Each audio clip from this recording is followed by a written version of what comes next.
Капец. Я слышал, что здесь очень вкусная кухня. Прям типа именно сказка. Всем привет, это Орел и Решка земляне. И мы... Ты забыл? Мы ж в Армении. Точно, это Армения. Это необычный выпуск «Орла и решки». Это что? Это спецпроект «Орел и решка неизданная». Давайте, что я как китаец сижу тут, погнали. Подождите. Делаю наше. Мы покажем все, что не попало в монтаж официальных версий. Знаете, как любит тусоваться? Знаете, как любит. Все, русский язык. Все, что осталось за кадром.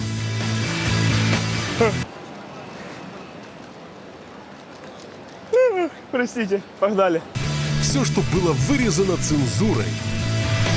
Ой, эти мужики поднят меня в эйфорию, прям не могу.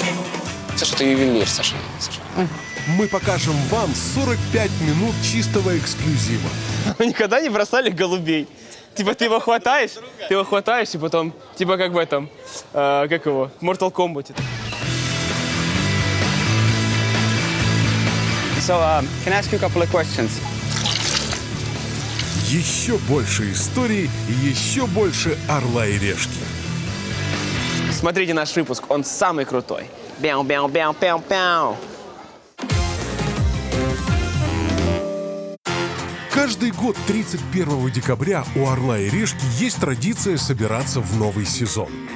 Так мы отправлялись и в Кругосветку. Давай перешагнем эту линию. Так мы поехали начинать перезагрузку С вами Орел и Решка, перезагрузка. и открывать чудеса света. Самый красивый новый сезон «Чудеса света». И во много-много других сезонов. Но на 10-м году жизни «Орла и решки» мы поняли, что объездили все страны уже по несколько раз. Мы подумали, что вот как можно показать страну, которую мы снимали раз 5, а с новой стороны. И мы прилетели в Стамбул. Мы в Стамбуле. Мы в Стамбуле. Мы в Стамбуле. Стамбул, пролив Босфор. Ну, достопримечательности не прибавляется в таком количестве, как мы снимаем «Решку». Развлечений тоже, их наоборот стало с пандемией меньше. И получается, как? Только люди. Люди всегда рождаются новые. Мы на них никогда не делали такой большой акцент. И мы решили, что вот через людей это будет новый сезон. Это будет больше, что мы сможем показать и о чем рассказать. Так и появились «Земляне». Сезон, в котором все не так, как было раньше. Фантастик. В котором мы старались провести свой уикенд не как туристы, а как местные. Ты вообще не идет? Вау, гостиная огромная. Мы жили на виллах, как у местных богачей, Я арендовал себе целый замок. и ночевали в домах коренных жителей. Здесь просто есть одна кровать, одна тумбочка и куча вещей. Мы обходили стороной раскрученные рестораны и туристические забегаловки. Это на вкус как... Честно рассказывали, что тут едят миллионеры Оно не очень вкусное. и чем питаются простые работяги. More. Рис, фасоль, курица. Кстати, о тех, кто все это делал. В смысле, о ведущих. Они в этом сезоне тоже особенные. Мне кажется, каждый человек в своей жизни, когда после просмотра «Орел и Решка» хотя бы хотел один разочек оказаться на месте ведущего, который прячет эту бутылку, который бросает эту монетку, который спит в люксури гостиницах. И тогда ребята из «Орел и Решка», они брали на кастинг людей из народа. Ну, я решила с командой тоже отправить видео. Я решила делать просто... Решила быть собой. Решила без всяких там подготовок и так далее. Просто включили телефон и записали. Конечно же, мы отправили, конечно же, меня не утвердили. И через 2 года, когда у «Орел и Решка» было 10 лет, юбилейный сезон, они решили пригласить очень много звезд. Благодаря тому, что Потап и Настя отказались вести «Орел и Решка», мой менеджер сказал: ну слушайте, давайте Мишельку в Балию. А ребятам из команды Team Spirit понравилась идея, они такие: а давайте. А где маршрутка? Или на такси? Ищи? Серьезно? Это, по сути, был мой кастинг настоящий на «Орел и Решка». После выпуска из Боливии меня взяли. Водичка мы.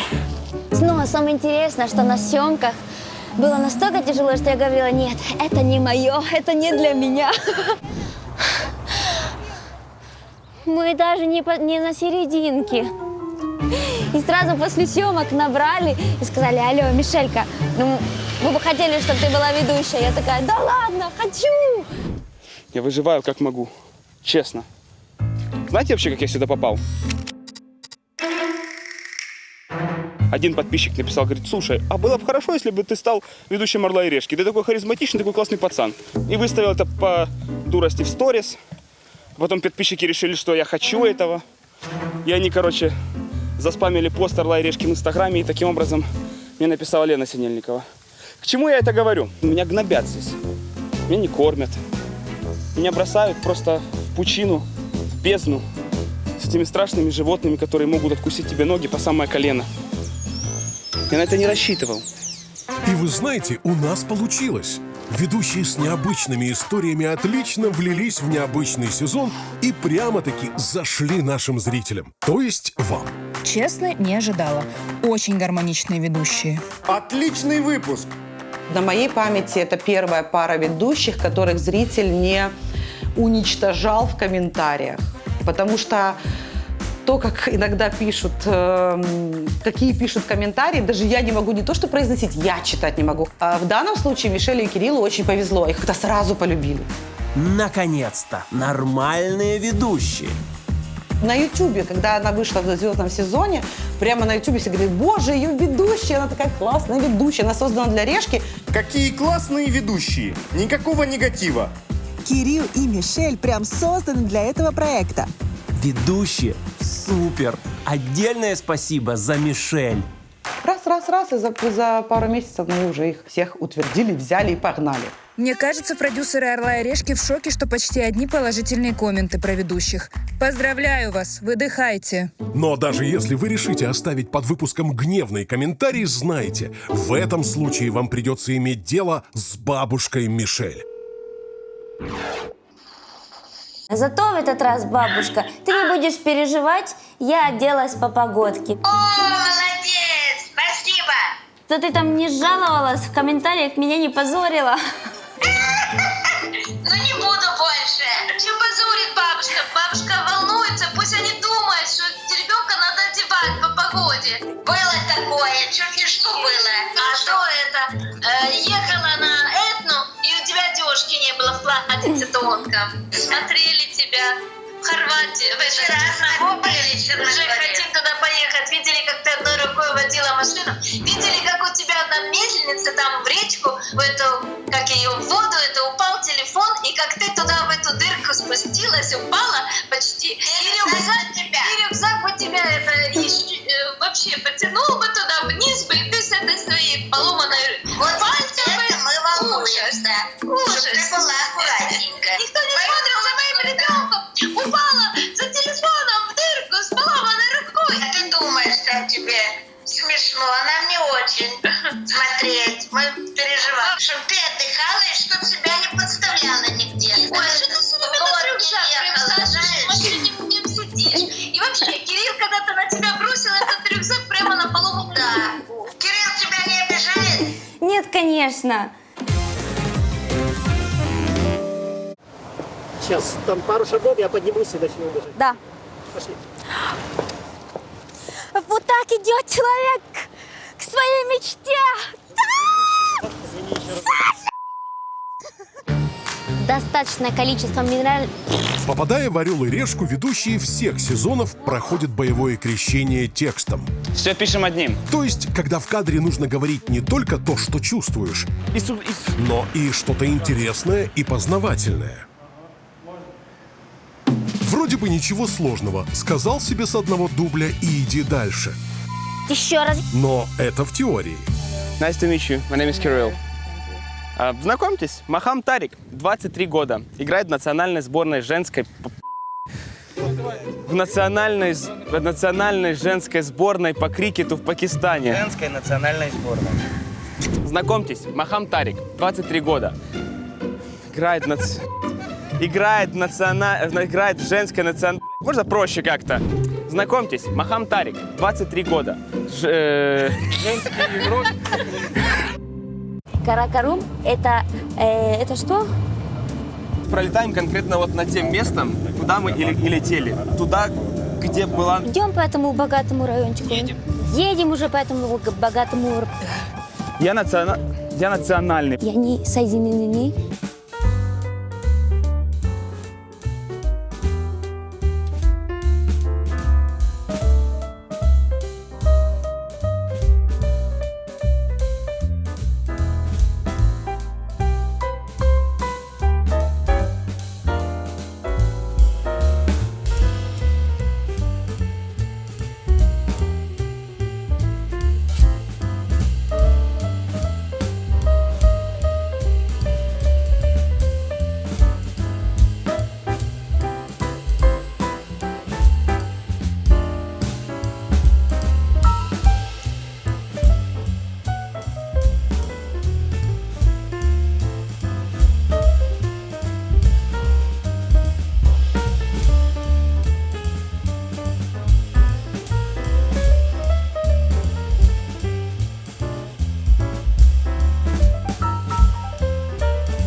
Миша, Что? есть проблема. Блин, не пугай.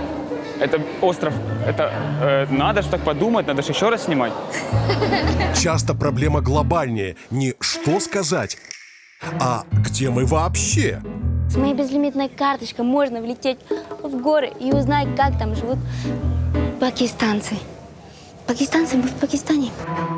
Если в Турции, к вам вот какая Турция? Мы где? Мы в Стамбуль. Самое интересное, что если у ведущего вдруг что-то получается сказать с первого раза, в это счастье никто не может поверить.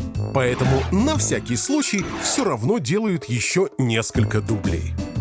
Поэтому я решил взять с собой 2 охранников. И давайте еще раз, потому что я забыл. Хорошо, что всегда кто-то придет на помощь.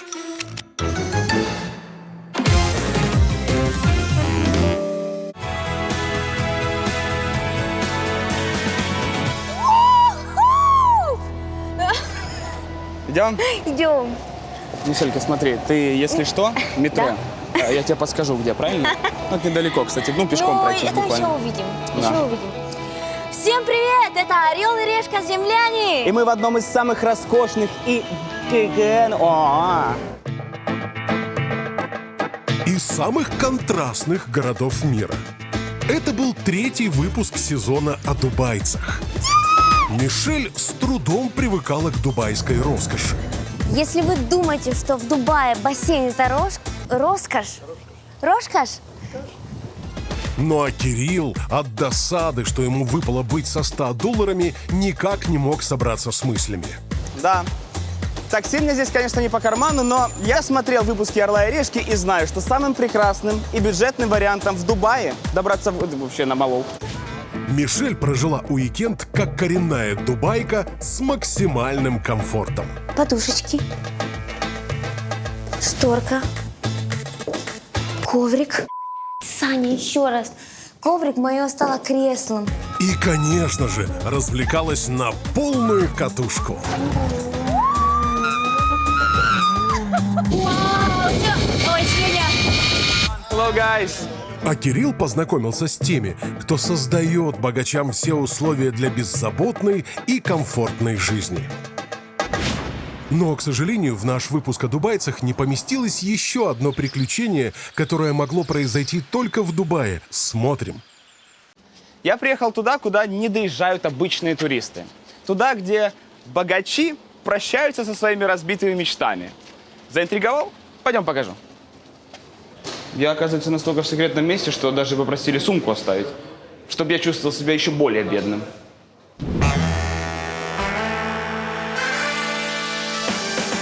Это кладбище машин под слоем пыли – чисто дубайское явление. На самом деле это аукцион. В основном сюда свозят машины после ДТП разной степени убитости. Я бы счастьем посидел, но тут пыли больше, чем песка в пустыне. А еще здесь можно найти десятки практически новых суперкаров. Ну что сказать, Rolls-Royce, Bentley. А вот Porsche 911 Turbo. А это Dodge Challenger, переделанный в лимузин. Видали? О, вот это моя красавица. Так. Класс. Блин, она просто новая внутри. Внутри все отлично, снаружи даже все отлично. Задние сиденья вообще еще в клеенке, они новые. Я бы назвал эту модель Turbo Ultra Pro Max 250 тысяч плюс. Но... О май гад! Она просто новая. Салон идеальный. Тут даже царапин нигде нету. Как же с тобой так поступили-то, а? Иногда суперкары отдают за долги обанкротившиеся бизнесмены. А бывает, богачам просто лень рихтовать одну-две царапины. Они едут за новой тачкой, а старую сдают в секонд-хенд. И любой желающий может купить ее с аукциона на месте или онлайн. Даже вы можете. Вы спросите, что я здесь забыл? Это, между прочим, мой единственный шанс в Дубае посидеть за рулем суперкара. Ламба! Это ламба! Скажи, ты можешь, пожалуйста, потом сделать так, как будто я уехал на ней? Ну, как будто... Мишель, я на машине. А потом смонтировать, что я уехал. Спасибо. Мы так и сделаем. Все. Пока-пока.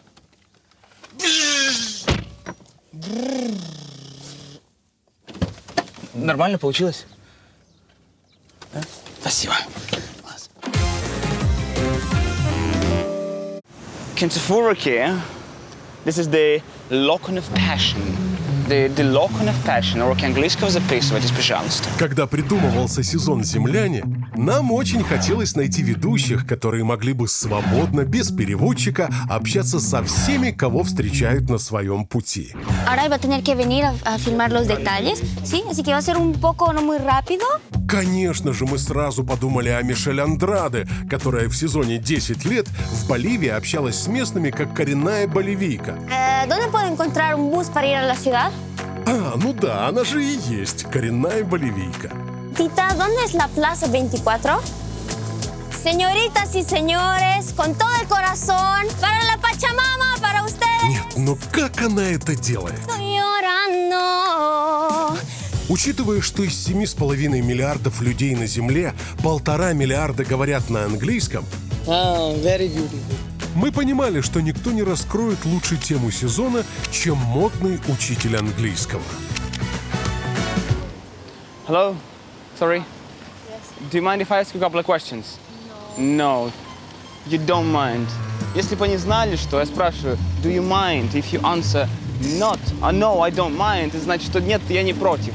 Между прочим, учите английский. Can I ask you a couple of questions? No, thank you. Да, и вам спасибо большое, блин.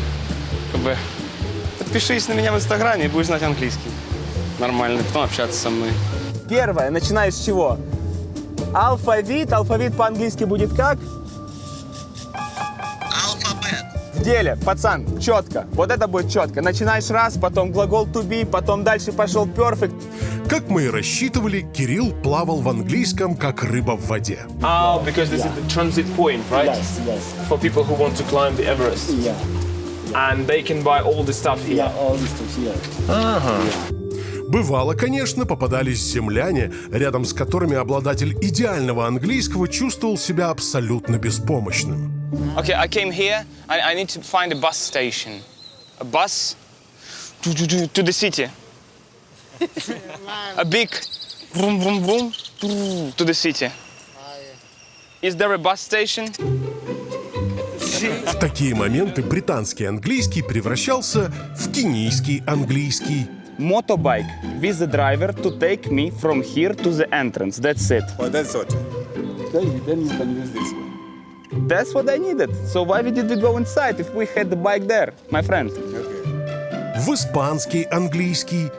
Excelente, beautifulente. И еще в бог знает в какой. Can I please you? Thank you very much. Hello, Mr. My Friend. За это Кирилл даже получил прозвище «Мистер Май Френд». Mr. My Friend. Picture Mr. My Friend. Но мы даже подумать не могли, что за 30 программ сезона «Земляне» наши ведущие в совершенстве освоят абсолютно новый язык – мишельский. Сейчас, матичка. Темечка. Темечка сюда кладут, потому что... Окей, макушка, потому что здесь Бог находится. Живет Бог, да. Живет Бог. Точно должен быть секрет поедания это блюдо. Я и мой русский язык.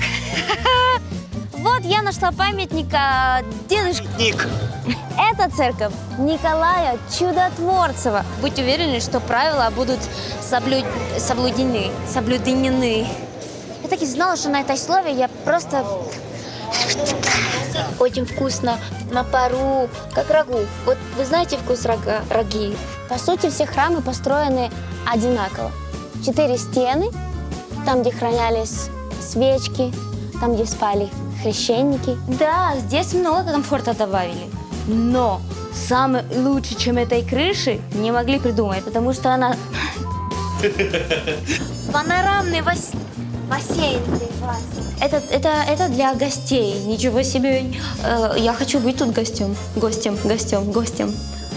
Панорамный бассейн с высотой 280 на высоте. Вся София стоит над минеральными водочками, так что сейчас водочками. Панорамный бассейн. Панорамный бассейн с высот на высоте.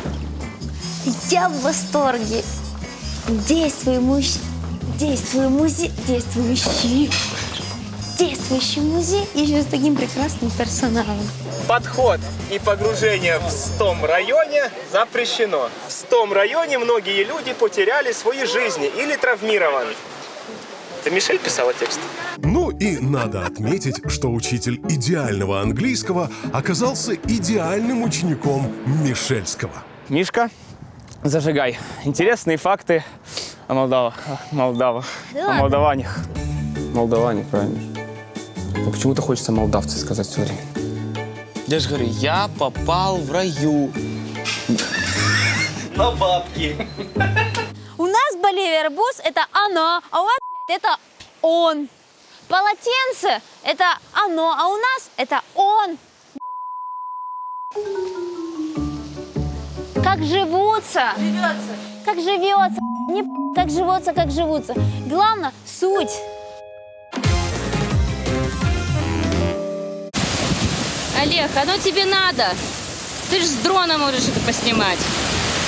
В общем, если что, там обрыв больше 100 метров. Ты псих! Мы часто говорим, что ради красивых кадров наши операторы и режиссеры готовы на все.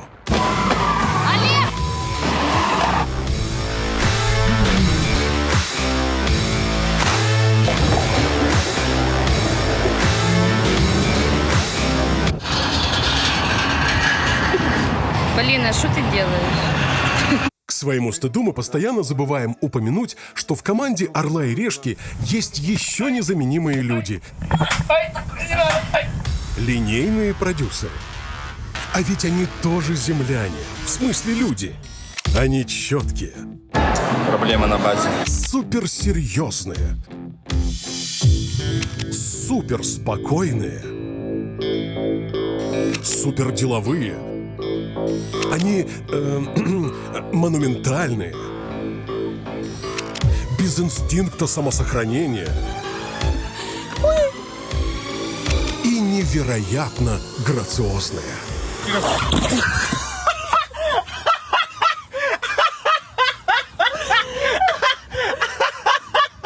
Калека! Кирилл, ну как не стыдно? Если коротко, то линейный продюсер – это очень отважный человек, который прилетает в каждую страну раньше всех, чтобы первым познакомиться с землянами. Он разведывает, что к чему, и не убьет ли тут съемочную группу в первый же день. Ну и, конечно же, чтобы найти что-то такое, чего не нагуглишь на расстоянии. Уже на месте они могут отыскать какой-то невероятной красоты отельный номер для богатого ведущего. Или какое-то колоритное мероприятие у местных землян. Я увезу машине, но они пошли куда-то вверх, в горы, мне кажется, какое-то соседнее село. Пошел дикий дождь. Как же холодно.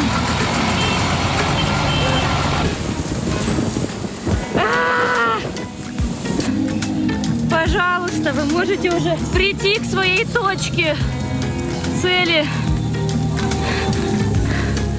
Какой пункт назначения всей этой процессии?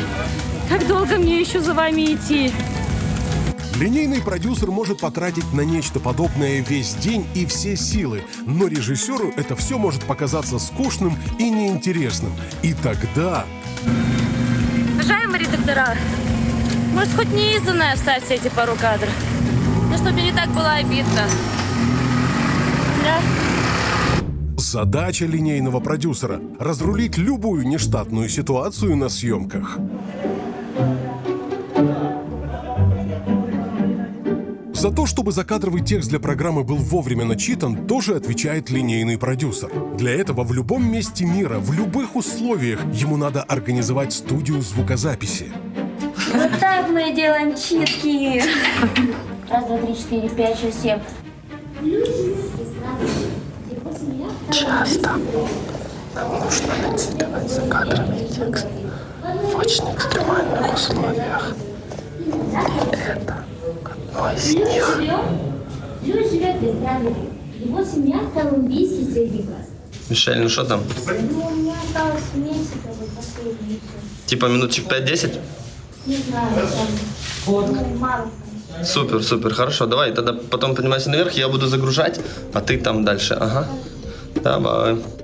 И, конечно же, именно линейные продюсеры отвечают за то, чтобы у богатого ведущего случались самые опасные и безбашенные приключения. Прости, Мишель, но нам, чем больше ты страдаешь, нам от этого лучше, потому что от этого лучше в программе. О май гад! Конечно, для вот таких людей, как мы, где-то в аду есть особый котел, который наслаждаются чужими переживаниями и страданиями. Но теперь вы точно знаете, как правильно оформить свое резюме, чтобы гарантированно стать линейным продюсером в «Орле и Решке».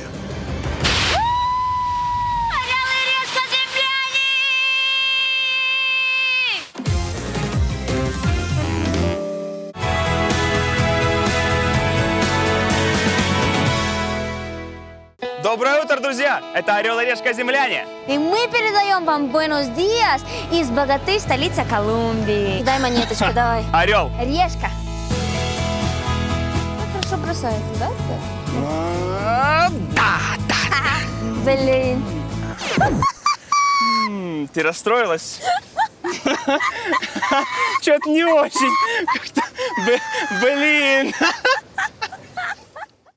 Снимая выпуск про землян, живущих в одной из самых неоднозначных стран мира, наши ведущие слегка растерялись.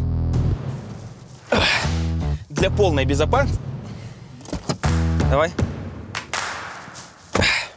Для полной безопасности... Но есть хорошая новость. Можно добраться до точки, где покупаешь эту карточку и... Ой.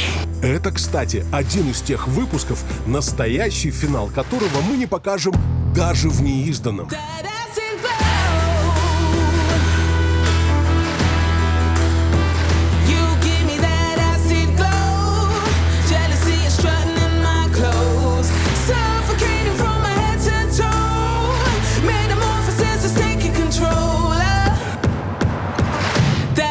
Что происходит в Колумбии, остается в Колумбии. Но мы не можем не показать вам сюжет о том, как в Колумбии прямо на улице продают... В общем, смотрите. Пока едешь в машине, замечаешь, что колумбийцы на улице торгуют чем угодно. Водой, едой, елками. Но есть тут и такие торгаши, которых точно ни в одной другой стране не встретишь. Это уличные торговцы изумрудами.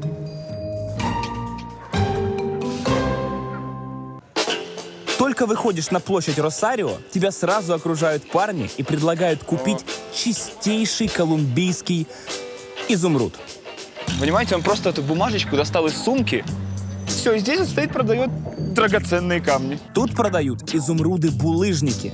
Это необработанные изумруды. Изумруды побольше, поменьше и совсем крошечные. Эти кусочки остаются после огранки крупных. А вот и товар подороже. Этот, правда, немного грязный. А такой уже и не стыдно вставить в корону мисс Колумбии. А почему вот вы здесь стоите, продаете, а не в ювелирных салонах? Тут продают изумруды более 50 лет. Это популярное место у приезжих. И тут мы всегда предлагаем отличную цену. Первый раз в жизни вижу изумруды, в принципе. Мне тяжело сказать, это хороший изумруд или плохой, но он вроде такой мутненький. Сколько стоит? $2000 за все. Можете показать самый дорогой, который у вас есть? Это сердце. Вот, пожалуйста. А сколько он стоит? $700. Цена изумруда зависит больше не от размера, а от прозрачности и особенно от цвета. Самые дешевые – светлые и мутные. Самые дорогие – абсолютно прозрачные и насыщенные по цвету. Но эта пачка, которую он достает постоянно, просто так изумрудики перекладывает. Обалдеть. Вот сколько у вас стоит вот такой вот изумруд? $1000. А в ювелирном? В магазине 2000. То есть у вас разница в 2 раза. И все цены так на все изумруды тоже? Да. Вы удивитесь, но у Хайме есть и свой магазин с изумрудами. А на площади он продает тем, кто не хочет переплачивать за красивый прилавок и фирменный пакетик. А цена ниже, потому что на площади торговцам не нужно платить налоги. А сколько вы в день зарабатываете? Конечно, раз на раз не приходится. В среднем $300 за день.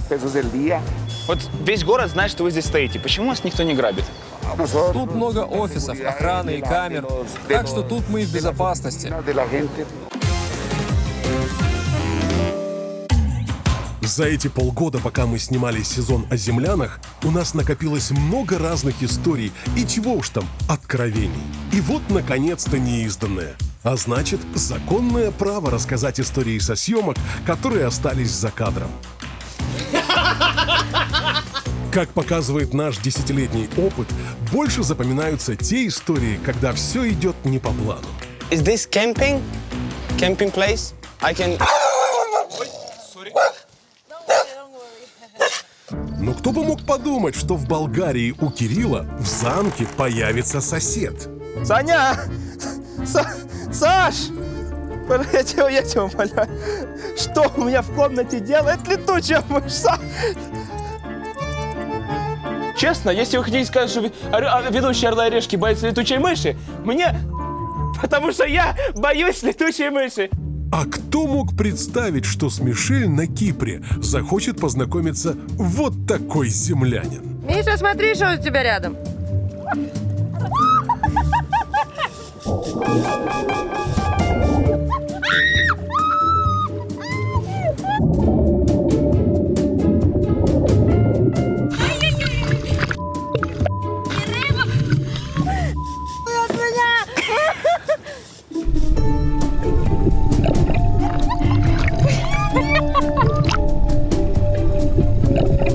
Какой местный землянин тебя встретил? Я сыкуха. Мишель, смотри. Те, кто смотрел выпуск о ливанцах, даже не подозревали, как проходили эти съемки. Друзья, всем привет, это «Орел и решка. Земляне». Мы прилетели в гости к ливанцам. Кирилл и Мишель по традиции подбрасывали монетку. Вот как это выглядело в программе. Орел. Решка. А вот что в этот момент проходило за кадром. Приехала вообще вся полиция, вся ливанская армия съехалась и прогоняют нас. Пока мы просто заговариваем им зубы, ребята продолжают снимать. Окей. Ливанская армия нас охраняет. Вначале они нас прогнали. Во-первых, тут локдаун, во-вторых, тут режимный объект, как бы нельзя снимать. Потому что снимали мы прямо вот на том месте, где знак нельзя снимать. На первый раз повезло. Но потом вся съемочная группа таки загремела в участок, где ее полдня допрашивали с пристрастием. Ребята провели 6 часов в плену. Нас Плен. допрашивали, он пел молитвы и стучал паспортами по столу, типа делал всякую такую штуку. Вы были на реальном допросе? Да! Только ничего не сняли, к сожалению. Вот. А вот это закадровая история и смех, и грех. В Гватемале Мишель поселилась в своем отеле. А потом группа решила поискать какие-то незапланированные приключения. Красивые романтичные кадры на озере Атитлан.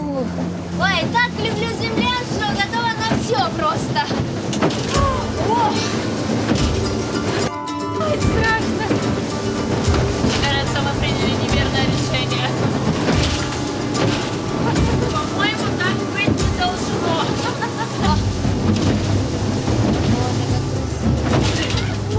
Воу. Я чувствую свой завтрак.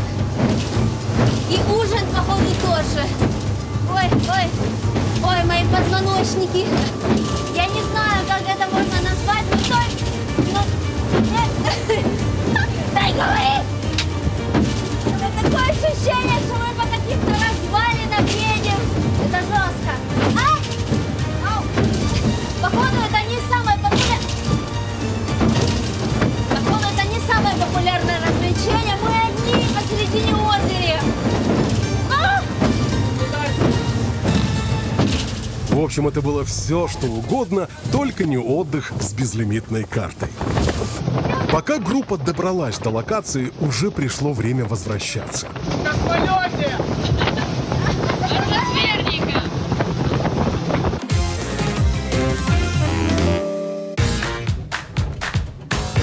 В неизданном вы можете увидеть ведущих такими, какие они есть в обычной жизни.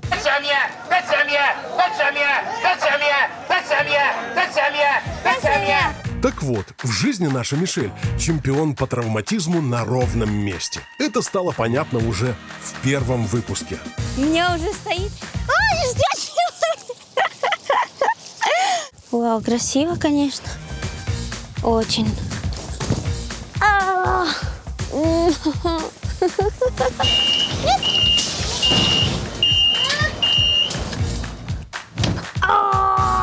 Моя голова. Прям сисю.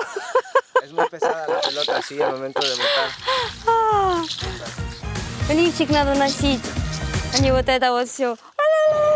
Но главная поломка сезона приключилась с Мишель в Эстонии. Всем привет, это Орел и Решка, земляне. И мы прилетели в гости к эстонцам. Да. Но в этот раз не с пустыми руками. Миша, показывай. Расскажи всем, как это произошло. Всем интересно послушать. Не буду, потому что в каждой девочке должна быть маленькая загадка и немножко гипса. Тогда зрители остались без подробностей этой переломной истории. Но так как у нас неизданное, в общем, дело было так. Как я сломала руку в Эстонии. Вообще, у нас на Орел и Решка достаточно экстремальные были моменты, в которых можно было это сделать. Я прыгала с парашютом. Каталась на сафари.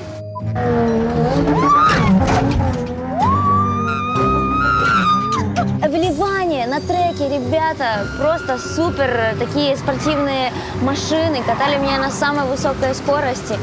И Мишель на наш единственный выходной умудрилась взять в Эстонии электросамокат и на скорости 20 километров в час была немножко невнимательна. Я не увидела вот такую ступеньку. И упала, сделала сальто. Все мои пакеты, одежда разлетелась. Мне не болела рука, она была какая-то вот, я не знаю, как будто лед наложили на нее. Вот, как онемевшая, да. Мы доехали с Кириллом на самокате до гостиницы. И как-то захотелось играть очень сильно в настольный футбол. Я решила еще партию играть настольного футбола. после этого я такая смотрю на руку, хочу выпрямлять пальчики, думаю, да не, нормально, ничего страшного. И оказывается, это все-таки был перелом. В 2 часа ночи мы приехали из больницы в гостиницу, а в 6 утра надо сниматься. Поначалу новый девайс на руке Мишель делал ее совсем беспомощной. Вот так, да? Sir, can you help me please to open? Да, такое бывает. Туалет на природе. И с поломанной рукой одевать штаны. Смотрите и учитесь, дети. Мамка вам покажет. И как плыть? Как вообще плыть? Я по кругу буду кататься. Блин, как хочется, чтобы рука была рабочая. Пока! Нет, держись! Иди сюда. Я писать еще хочу. Со временем Мишель нашла ему применение. То он у нее сигнальный буек, то карающая клешня. Получишь гипсом. Поздравьте, Мишель. В новом сезоне она уже будет без гипса. Да, все нормально. Рабочая, уже все, могу дульку показывать, уже нормально.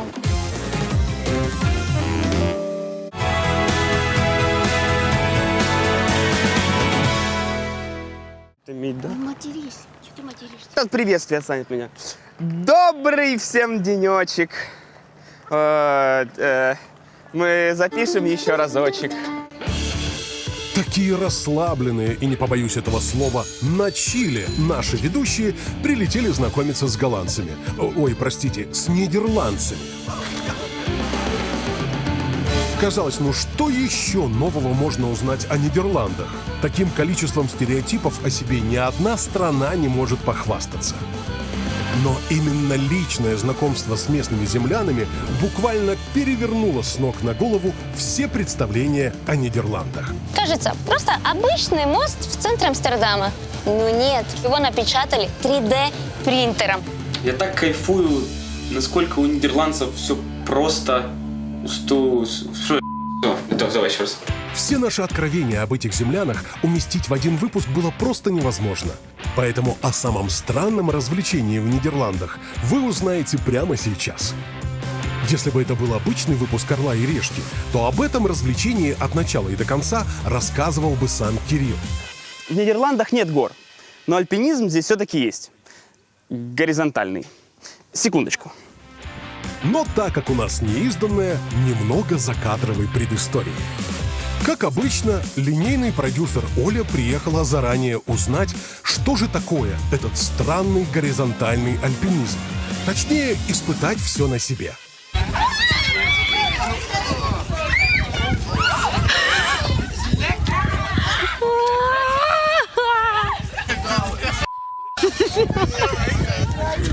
Как это весело!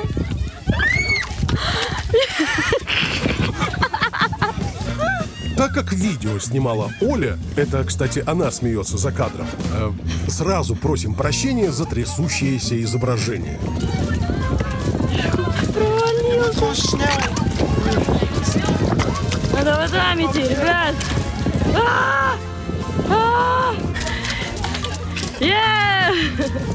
Вообще, альпинизм – это восхождение на труднодоступные горные вершины. Но в Нидерландах нет гор, а желание добраться до чего-то труднодоступного есть. Поэтому находчивые нидерландцы решили заменить горы хождением по грязюке во время морского отлива. А что? Нагрузка на ноги примерно такая же. А это популярное развлечение тут? Все местные это делают. Это очень популярно. Серьезно? Конечно. Ты знал об этом туре, об этом месте? Да, конечно. Я никогда, правда, раньше этого не делал, но нидерландцы любят сюда приезжать и так отдыхать. То есть ты просто гуляешь по грязи и кайфуешь от этого? Это лучшее развлечение из всех возможных. Интересно, весело, а значит, мы просто обязаны рассказать об этом в сезоне «Земляне». Так, легко вам там ходить, да, как вам объяснили?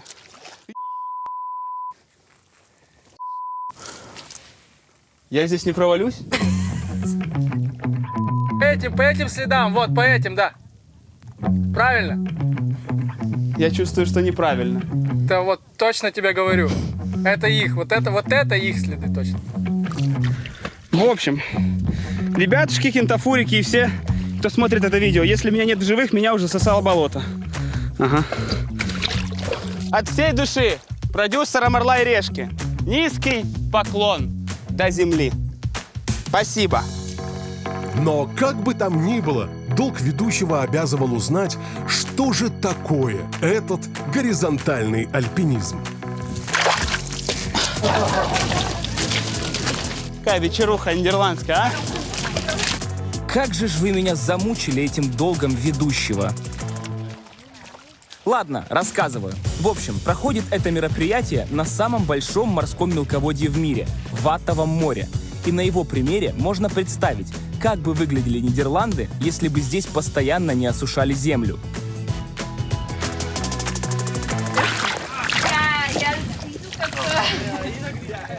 Пожалуйста. Рыбак 80 уровня. Здесь буквально морское дно. С морской живностью. Тут типа морская жизнь происходит, и раз в день ее беспокоят товарищи нидерландцы. Интересно, что об этом думают сами местные? What is the pleasure you get from this? А в чем прикол? Это же природа. Через пару часов начнется прилив, и тут будет 3 метра воды. Oh, really? Приливы, штука коварная, могут застать врасплох. Поэтому без гида заниматься горизонтальным альпинизмом запрещено. Здесь опасно? Да, здесь есть места, где ты можешь застрять вот так. Были случаи? Да. Таким образом, в абсолютно неэкстремальных Нидерландах местные придумали способ пощекотать себе нервы. Мне кажется, это развлечение особенно интересно для тех, кому мама в детстве запрещала ходить по лужам. Мистер my friends! Миша! Миша! В Боливию не надо ехать, вот они все здесь. Все родственники собрались, я что и тебя ищу, кстати, думаю. Как бы нам ни было интересно в каждой стране, в конце второго дня съемки программы заканчиваются. И каждый раз находятся земляне, которые на прощание хотят попасть к нам в кадр. Смотри, смотри, смотри.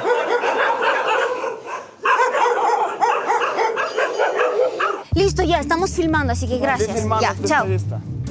Ничего страшного. Как прошло? Нормально, безопасно, не покусали? Не покусали, все хорошо. Ловят каждый момент жизни просто, товарищи. Вот, пожалуйста. Телезвезды все. И чистые и честные люди. Ты самый бедный человек в этом... Добрый вечер. Muchas gracias, Санчес Педрос, пожалуйста. Здравствуйте, и вам бы тоже огонь. Я думала, это ты? Ну все, кто, кто стали частью нашей программы. И можно говорить заветные слова. Съемки 5-го пула. Телепрограммы «Орел и решка. Земляне» на Сицилии. На Кипре. В Эстонии. В Молдове окончена. Съемка окончена. Но только для того, чтобы мы перелетели в гости к другим землянам и сняли столько интересного, чтобы хватило еще не на один выпуск неизданного. Пока.